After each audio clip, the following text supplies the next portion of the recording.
দেখেন গাইস, আমাদের ইকরামণি ছোটবেলায় আমরাও এরকম যেখানে সেখানে ঘুমিয়ে পড়তাম, বাবা মা আমাদেরকে নিয়ে যেত বিছানায়। তো আজকে আমি ওকে বেডে নিয়ে যাব।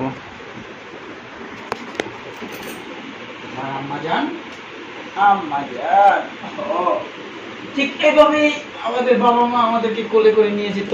এভাবেই আমরাও বাবা মাকে খুব কষ্ট দিয়েছি। আর এখন ছেলে মেয়ে কি বলবো, সন্তান না হলে বাবা মার কষ্টটা বুঝতাম না, বাবা মা কত কষ্ট করতো।